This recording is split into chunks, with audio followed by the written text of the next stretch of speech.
اب سایہ فکر یہ جامعہ اور خانقاہ رحمانی صرف دینی تعلیم کے ادارے نہیں ہیں، تربیت کے ادارے ہیں۔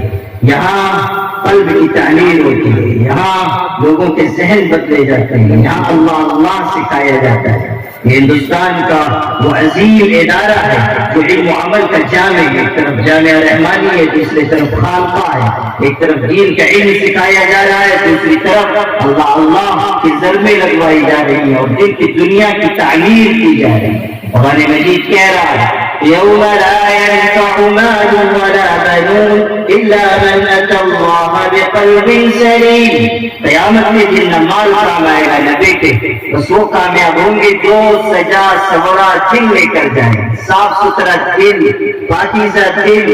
اس پاکیزہ دل کی تعلیم اللہ والوں کی صحبت میں ہوتی ہے۔ اللہ والوں کے فیضان نظر سے انسان کے دل کی دنیا بدلتی ہے، نہ کتابوں سے، نوازوں سے، نظر سے پیدا دین ہوتا ہے، بزرگوں کی نظر سے پیدا۔ اور اقبال جو مشرق مغرب سب بھول چکے تھے اور علوم کے سمندر تھکا چکے تھے، انہوں نے کہا تھا خیرت کے پاس خبر کے سوا کچھ بھی نہیں، تیرا علاج نظر کے سوا کچھ بھی نہیں۔ حضرت ابراہیم ابن ادھم کتنے بڑے اللہ والے ہیں، راستے سے گزر رہے تھے، دیکھا ایک شرابی جوان راستے کے کنارے پڑا ہے اور شراب کے نشے میں بالکل دھت ہے اور کہے ہوئے یہ کپڑے خراب ہیں۔ اللہ والے کیسے ہوتے ہیں؟ وہ جلدی سے قریب گئے، کہیں سے پانی لے کر آئے، اس کا چہرہ صاف کیا، اس کے کپڑے صاف کیے اور قریب بیٹھ کر اپنے دامن سے اس کو ہوا دینے لگے۔ تھوڑی دیر میں وہ ہوش میں آیا، حضرت کو نظر پڑی تو چیخ اٹھا کہ حضرت آپ کہاں؟ میں تو عیاش، بدکار، گنہگار ہوں، آپ فوراً ڈوب جائیے، آپ میرے قریب میں بیٹھیے۔ پھر نظر پڑی تو اس نے کہا شاید میرے کپڑے بھی آپ نے صاف کیے، چہرہ بھی آپ نے صاف کیا، اور ندامت کی وجہ سے وہ نوجوان رو پڑا، آنکھوں سے آنسو بہنے لگے۔ حضرت ابراہیم ابن ادھم نے اس کو آگے بڑھ کے سینے سے لگا لیا اور تسلی دینے لگے کہ بیٹا توبہ کرو گے، اللہ تم کو بھی آگے بڑھائے گا، اپنی دوستی کا مقام دے گا۔ بس اتنے میں اللہ تعالیٰ کی طرف سے القاء ہوا، الہام ہوا حضرت ابراہیم ابن ادھم کو، اور کہا گیا کہ ابراہیم جو جوان تیرے سینے سے لگا ہوا ہے، ہم نے اس کو اس زمانے کے اولیاء میں شامل کر دیا، ہم نے اس کو اپنا دوست بنایا۔ ان کو بڑی حیرت ہوئی، اللہ تعالیٰ سے عرض کیا کہ اللہ تعالیٰ آپ جس کو جو چاہے عطا کریں، لیکن ابھی تو اس کی توبہ بھی مکمل نہیں ہوئی، آپ نے کیسے اس کو یہ مقام عطا کیا؟ آپ کو کون سی ادا پسند آئی؟ تو اللہ تعالیٰ کی طرف سے جواب ملا، اور کیسا خوبصورت جواب، ارشاد ہوا غسلت وجهه لأجلی وغسلت قلبه لأجلک، کہ تو نے میری محبت میں اس جوان کا چہرہ صاف کیا، میں نے تیری محبت میں اس کا دل صاف کیا، میں نے تیری محبت میں اس کے دل کو نور عطا کر دیا۔ یہ اللہ والوں کی صحبت کی تاثیر ہے، یہ ان سے جڑنے کا نتیجہ ہے۔ ہم لوگوں کو بھی جو ٹوٹی پھوٹی کچھ چیزیں حاصل ہوئی ہیں وہ سب ہمارے حضرت میری شریعت رحمۃ اللہ علیہ کی قدموں کی برکت ہے، ان کا فیضان صحبت ہے۔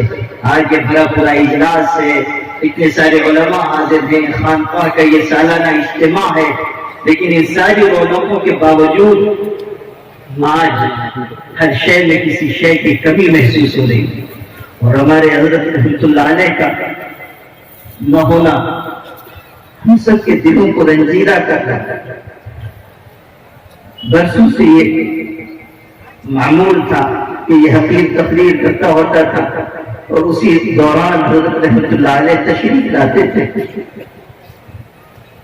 اور ان کے نورانی چہرے سے ہم لوگ فیض و برکت حاصل کرتے تھے، مگر آج وہ اللہ کی جوار رحمت میں تو پورا ملک ان کی کمی کو محسوس کر رہا ہے۔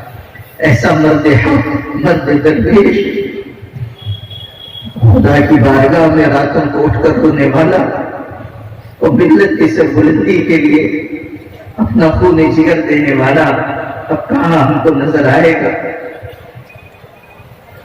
وفي الليلة الظلماء يفتقد البدر، جب رات اندھیری اور گہری تاریکی والی ہو جاتی ہے تو 14ویں رات کے چاند کی تلاش ہوتی ہے۔ آج پوری ملت اسلامیہ ہندیہ اپنے اس عظیم قائد سے محروم ہو کر اپنے آپ کو یتیم محسوس کر رہی ہے۔ اور ہم سب جنہوں نے ان کی انگلی پکڑ کر چلنا سیکھا اپنے آپ کو یتیم اور لاوارث محسوس کر رہے ہیں. اللہ تعالیٰ اپنے فضل و کرم سے ہمارے حضرت رحمۃ اللہ علیہ کی قبر کو جنت کا باغ بنا دے اور اللہ تعالیٰ ان کی خدمات جلیلہ کو بے انتہا قبول فرمائے اور ان کے فرزندان کو اللہ تعالیٰ استقامت، نیک ہدایت اور ملک و ملت کی تعمیر و تشکیل کا موقع نصیب فرمائے. وآخر دعوانا ان الحمد للہ